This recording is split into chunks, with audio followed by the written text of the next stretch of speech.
from Hollywood and the four corners of the world. You asked for it. Starring Rich Little.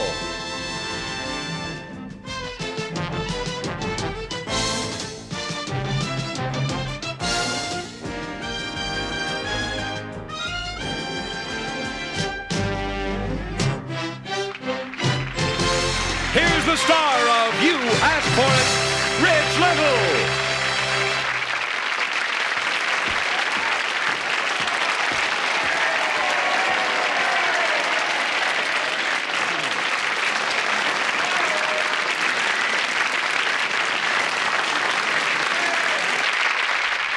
Thank you, and welcome to the only show on television that brings you the world into your living room just because you asked for it. Tonight, a woman who eats glass. 4-month-old gymnasts fly through the air, take a front row seat in a $1 million miniature theater, and much more. But first, let's meet a giant rat face to face in Tokyo. The skyscraper buildings have become homes for rats as big as cats in Tokyo. And to keep this plague under control, the Japanese employ daring rat catchers who capture these monsters with some amazing techniques. Our Tony Thomas tells us about this dangerous, dirty business because Mary K. Court of Gillette, Arkansas, you asked for it. Tokyo is headquarters for some of the world's greatest industrial and financial empires. Although these men are neither bankers nor tycoons, their services are in great demand by Japanese big business. They are rat catchers, and their leader, Kanji Kobayashi, is a combination of Sherlock Holmes and James Bond. He's one of the leading exterminators of the giant cat-sized rats who swarm through Tokyo's skyscrapers.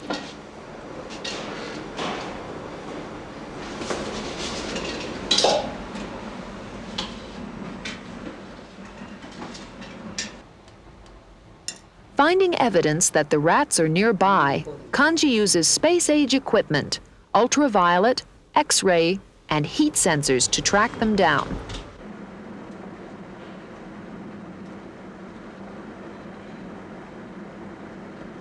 Then, with his assistant, he strategically deposits packets of tranquilizers strong enough to daze the tough, elusive rats. He will catch them in his own unique way, with his hands. Sophisticated noise sensors indicate a rat nest in here. Kanji is aware that these rats carry germs of bubonic plague, typhus, and the dreaded rabies. This is his trap. You'll see how it works. The contest between man and animal is about to begin. The rats have been found. It's crucial for Kanji to eliminate their leader. For once he's gone, the others will be easy prey. Kanji is cautious, on the alert.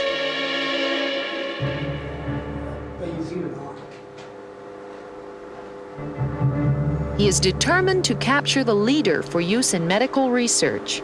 He knows that the king rat, boss of the pack, is the most ferocious fighter of the group, so he will move with caution.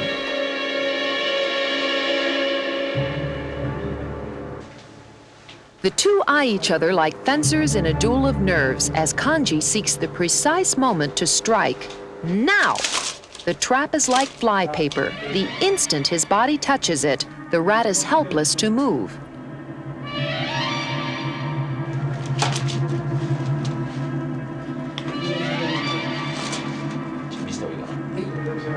Kanji carries off the captured rodent for valuable use in cancer research. The rest of the leaderless pack will be exterminated. You've seen Kanji at work in Tokyo because you asked for it.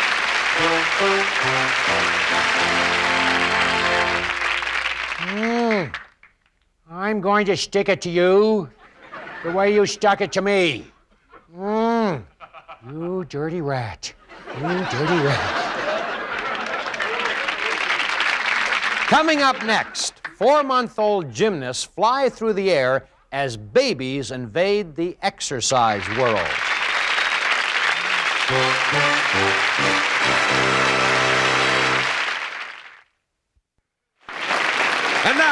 to Rich Little. This may look like a nursery school out of control, but it's really an organized exercise for kids. Dave Rabb, a physical therapist in Culver City, California, brings joy to the jump rope set with an exercise aimed at improving motor skills. Our Tony Thomas describes the action because Winnie Slesiak of Evansville, Indiana, you asked for it. In Culver City, California, there's finally a place you can go for a comprehensive fitness program if you happen to be under 6 years old. Meet the athletes of tomorrow. It might surprise you to see infants who can't even walk yet participating in an exercise class. But according to Dave Rabb, who runs the gym, babies as young as 4 months old can benefit from his fitness programs. What seems to be calorie-conscious kids working off nagging baby fat to squeeze into this year's bikini is actually a very organized and purposeful exercise routine designed to teach youngsters basic motor skills and coordination. Our intention of this program is to have the children become aware of their bodies, to have these children appreciate what they can do with their bodies, and therefore be successful in many types of endeavors that they will have. There are no crybabies in Dave's classes, but flybabies are all over the place. This is Dave's test for his more advanced students. He calls it the Slide for Life, and it's one of the highlights here at the gym. From a dizzying height of 8 feet, these young daredevils slide down that wire and attempt to pick up a ball using their feet. This trick isn't as easy as it may look. It calls for muscles, eye, and body coordination, and a lot of willpower. For a 4-year-old, it's quite a feat, though some aren't that easily impressed. But Dave and his track record with his unique gym are very impressive. He's a physical education instructor with 20 years' experience who's received praise from pediatricians, psychiatrists, child development experts, and, most important of all, parents and kids. Though skills are important, Dave stresses one other thing: confidence. Without faith in the ability to perform, all the training in the world won't help. Therefore, Dave encourages his pupils to continually test themselves and to strive for greater levels of success. Dave says there's no reason for a child not to live up to his fullest potential. All it takes is a little training, a little care, and a lot of love. But it will only happen if...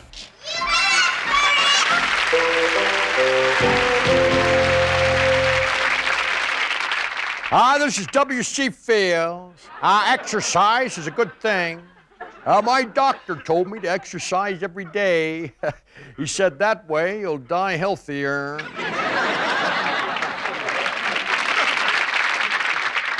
Have you ever cut yourself picking up a piece of glass? Broken glass can be as sharp as a razor and as deadly as a dagger.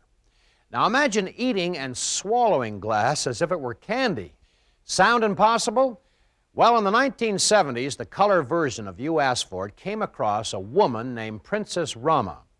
She not only ate glass, she also walked in it, she jumped in it, and rolled in it. She seemed impervious to any pain and was never cut. Well, let's watch this remarkable performance again. Shango!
Now, that's an amazing and unusual act. But listen, don't ever try anything like that at home.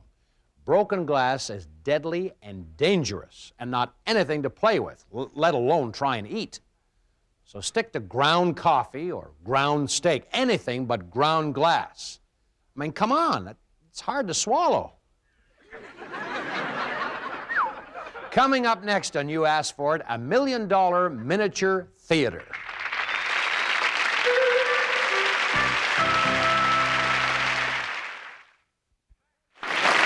And now back to Rich Little. Welcome. This is Count Dracula. I live on a diet of blood. Blah, blah, blah. And You Ask For It lives on letters. When we don't get mail from you, my goodness, it's like a stake in the heart. Tell us what you want to see, and we'll dig it out for you. Cross my heart. Write to You Asked For It, P.O. Box 1980, Hollywood, California, 90028. Tonight, Jack takes us to $1 million miniature theater where the players are puppets and the opera is grand. Here's Jack to tell us about it. For the next few minutes, let's close off the world around us and enter a land of Lilliputians.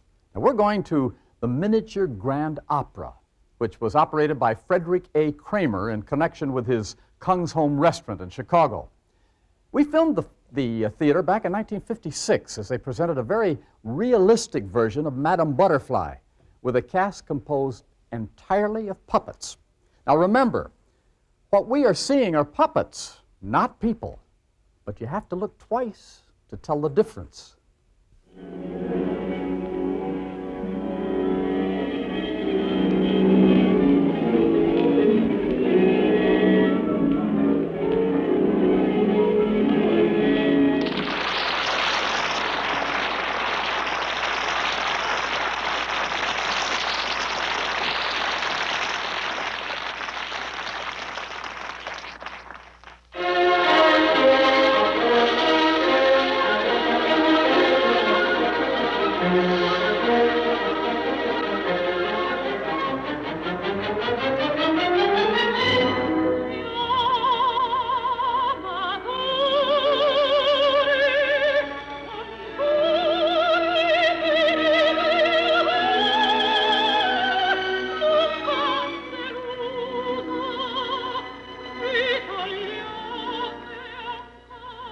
The puppets are the stars, just 13 inches high. But to guide their every move with intricate finger work, it requires 12 trained operators directly below them under stage.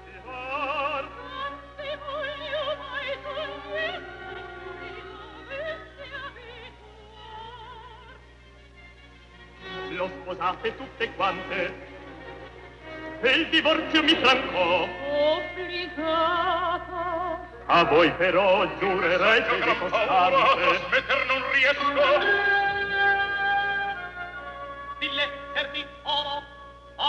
High above the stage is the Master Electric Control Board, where the theater's founder, Frederick Kramer, coordinates the entire stage production, communicating by earphone with the understage operators.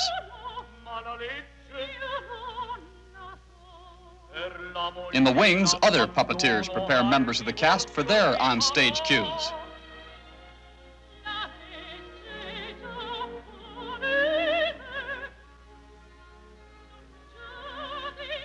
They gently place them in the slits in the stage floor where the understage crew members can reach them and move them into position to sing their roles.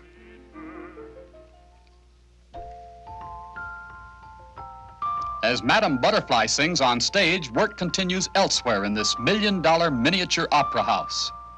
Human hands must tend to the costumes, the wigs, the makeup of 1,700 puppets who sing, love, dance, fight, and die, from Carmen, Hansel and Gretel, La Traviata, Tosca, Lohengrin. Stage props consist of hundreds of true-to-life miniatures for the company's repertoire of 24 complete operas. Here, more than 300 miniature scenic set pieces have been constructed, like gardens, palaces, mountains, forests, stairways, churches, and bridges. Yes, work goes on uninterrupted, even as Madame Butterfly reaches its grand finale.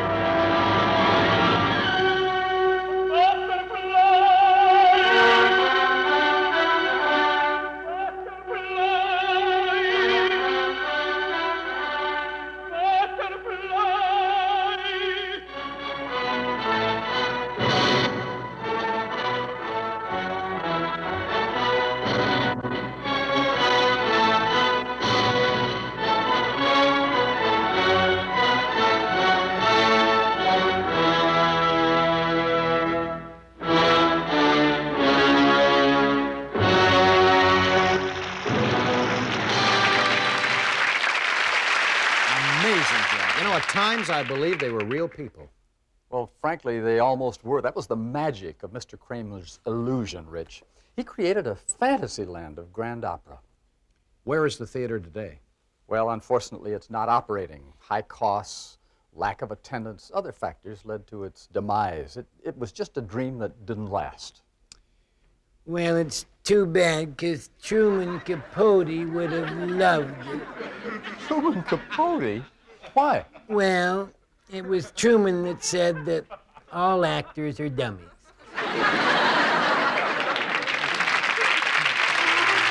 Rich will be right back with more of You Asked For It.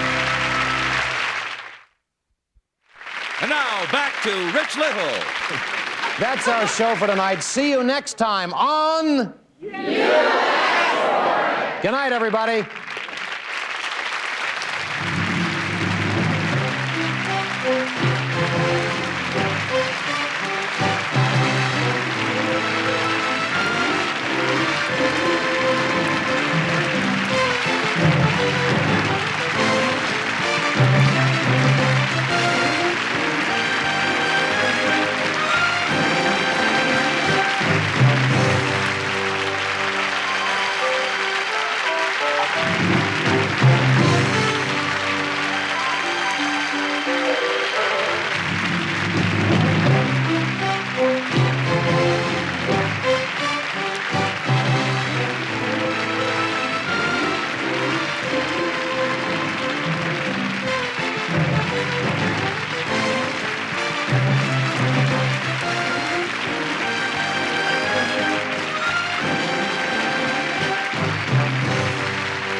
John Harlan speaking. You Asked For It is a Sandy Frank production.